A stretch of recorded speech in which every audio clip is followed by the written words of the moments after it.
جب بچہ پیدا ہوتا ہے، چھوٹا سا بچہ، اس کے کان کے اندر آذان دی جاتی ہے دائیں کان میں، اور بائیں کان میں اقامت دی جاتی ہے۔ عموماً لوگ کہتے ہیں کہ آذان اور اقامت اس لیے دی جاتی ہے تاکہ اس بچے کے کان کے اندر پہلی آواز اللہ اللہ لگے، لیکن میں کہتا ہوں کہ اگر اس بچے کے کان کے اندر اللہ اللہ کا ورد مقصود ہوتا تو صرف اللہ اللہ کہنے سے بھی یہ مقصود پورا ہو جاتا تھا، لیکن بالخصوص اس کے کان میں جو اذان دی جاتی ہے اور اقامت کہی جاتی ہے، در حقیقت اس کو نماز کی اہمیت بتائی جاتی کہ وہ بچہ جس کا پہلا دن ہے دنیا کے اندر، اسے نماز کی اہمیت بتائی جا رہی ہے۔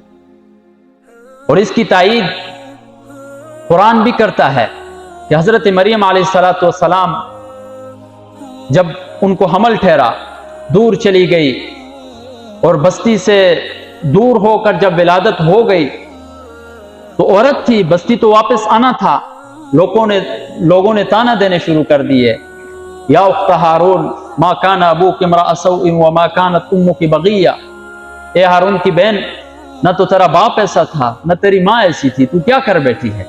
فاشارت الیہ، اس نے حضرت عیسیٰ علیہ السلام کی طرف اشارہ کیا۔ تو ان لوگوں نے کہا کیف نکلم من کان فی المہد صبیہ، گود کے اندر بچہ ہے، وہ ہم سے کیسے بات کرے گا؟ تو حضرت عیسیٰ علیہ السلام ایک دن کا بچہ گود کے اندر بول پڑتا ہے، قال انی عبد اللہ آتانی الکتاب وجعلنی نبیا وجعلنی مبارکا اینما کنت واوصانی بالصلاۃ، کہ مجھے نماز کا حکم دیا۔ چھوٹا ایک دن کا بچہ کیا کہہ رہا ہے کہ اللہ تبارک و تعالیٰ نے مجھے مبارک بنایا ہے، مجھے نبی بنایا ہے، اور مجھے وصیت کی ہے کس چیز کی؟ نماز کی مجھے وصیت کی۔ تو میرے بھائیوں دوستو، اس نماز کو ہم نے اپنانا ہو۔ شریعت کے کتنے احکام ہیں کہ وہ غیر مکلف کے اوپر نہیں لگتے ہیں۔ چھوٹا بچہ ہوتا ہے، اس کو حکم نہیں دیا جاتا ہے، روزے کا حکم نہیں ہے، روزے کا پابند اسے نہیں کیا جاتا ہے، حج کا پابند اسے نہیں کیا جاتا ہے، زکوٰۃ کا پابند نہیں کیا جاتا ہے، لیکن جب نماز کی باری آتی ہے تو حضور نبی کریم صلی اللہ علیہ وسلم کیا فرماتے ہیں؟ جب آپ کا بچہ 7 سال کا ہو جائے تو اسے نماز کا حکم دو۔ کیوں؟ عادت ڈالی جا رہی ہے اس کی۔ وہ جب 10 سال کا ہو جائے پھر بھی غیر مکلف ہے، لیکن اگر نماز نہیں پڑھتا اسے مارو، اسے تنبیہ کرو۔ نماز کی اہمیت دلائی جا رہی ہے میرے بھائی۔ اور وہی 7 سال کا بچہ جب نماز پڑھتا ہے تو اس نماز کے اندر وہ کیا دعا مانگتا ہے؟ تشہد کی حالت میں بیٹھ کر رب اجعلنی مقیم الصلاۃ ومن ذریتی، اے اللہ مجھے نماز قائم کرنے والا بنا اور میری اولاد کو بھی نماز قائم کرنے والا بنا۔ ایک 7 سال کا بچہ ہے، وہ اپنی اولاد کے لیے کیا پتا اس کا نکاح ہوگا نہیں ہوگا، بڑا ہوگا نہیں ہوگا، کوئی پتہ نہیں ہے، لیکن 7 سال کی عمر کے اندر وہ کیا کر رہا ہے؟ اپنے لیے بھی نماز کے قائم کرنے کی دعا مانگ رہا ہے اور اپنی اولاد کے لیے بھی مانگ رہا ہے۔ لیکن افسوس ہے اس بات کے اوپر کہ جب وہی بچہ 60 سال کی عمر میں پہنچتا ہے تو پھر اولاد اس کے سامنے گناہ بھی کر رہی ہے، وہ گھوم پھر رہی ہے، وہ نماز کا حکم نہیں دیتا ہے اپنی اولاد، وہ اپنے ہاتھ سے پکڑ کر گناہ کے کاموں میں لے کر جا رہا ہوتا ہے اپنی اولاد۔ تو میرے بھائیو دوستو، گناہوں سے بچنا ہے تو نماز کا اہتمام کرنا ہو۔ اور دوسرا کام میرے بھائیو، گناہوں کو ختم کر دینے والی چیز، بری صحبت سے ہم نے بچنا ہے۔ اپنی اولاد کو بری صحبت سے، برے دوستوں سے بچاؤ۔ حضور صلی اللہ علیہ وسلم فرماتے ہیں المرء علی دین خلیلہ فلینظر من یخالل، شخص جو ہے وہ اپنے دوست کے دین پر ہوتا ہے، دوست جو کچھ کرتا ہے وہی کچھ وہ شخص بھی کرتا ہے۔ فلینظر من یخالل، بس چاہیے تمہیں کہ تم دیکھیں کس کے ساتھ آپ دوستی کر رہے ہیں، کسی برے کے ساتھ دوستی کر رہے ہیں یا کسی اچھے کے ساتھ دوستی کر رہے ہیں۔ کیوں؟ اس لیے کہ اگر اچھے بندے کے ساتھ آپ کی دوستی ہے یا آپ کے بچے کی دوستی ہے تو اسے اچھائی کے کاموں کی طرف لے کر جائے گا، اور اگر برے کسی کے ساتھ دوستی ہے تو وہ برائی کی طرف لے کر جائے گا۔ مولانا رومی کیا فرماتے ہیں؟ تا توانی دور شو از یار بد، یار بد بدتر بود از مار بد، کہ جوانی تک دور شو از یار بد، برے دوست سے بچ۔ کیوں؟ یار بد بدتر بود از مار بد، برا دوست جو ہے یہ سانپ سے بھی برا ہوتا ہے۔ کیوں؟ اس لیے کہ جب سانپ ڈستا ہے تو وہ آپ کی جان لیتا ہے، برا دوست جب ڈستا ہے تو وہ آپ کو ایمان لے لیتا ہے۔ تو ہمیں کوشش کرنی ہے کہ ایک کام تو یہ ہے کہ ہم نماز کی پابندی کریں، خود بھی اور اپنے ساتھ اولاد کو بھی حکم دیں۔ دوسرا کام یہ ہے کہ اپنی اولاد کو بری صحبت سے بچانا۔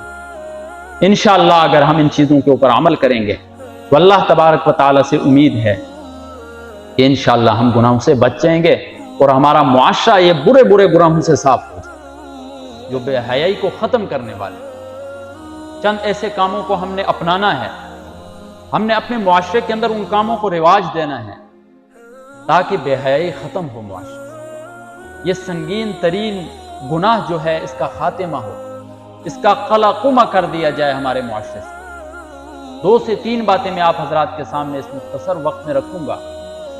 میرے بھائیوں، اگر بے حیائی کو ختم کرنا چاہتے ہیں، آپ یہ چاہتے ہیں کہ بے حیائی ختم ہو جائے، ہم گناہوں سے دور ہو جائیں، تو ہمیں نماز سے قریب آنا ہوگا، ہمیں نماز کی پابندی کرنی ہوگی۔ نماز ایسی چیز ہے کہ آپ قرآن کا مطالعہ کریں، رسول اللہ صلی اللہ علیہ وسلم کی احادیث کا مطالعہ فرمائیں۔ ایمان کے بعد متصلاً اللہ تبارک و تعالی نے نماز کا تذکرہ کیا۔ سورۃ البقرہ کے اندر اللہ تبارک و تعالی متقین کی صفات بیان فرماتے ہیں، الذین یؤمنون بالغیب ویقیمون الصلاۃ۔ متقین کون ہیں؟ جو اللہ تبارک و تعالی پر ایمان لاتے ہیں اور نماز قائم کرتے ہیں۔ ایمان جو کہ ہمارے لیے ایک عظیم ترین چیز ہے، جو ایک ہمارا عقیدہ ہے، اس کے بعد اہم ترین چیز کو بیان فرما رہے ہیں، وہ کون سی ہے؟ نماز۔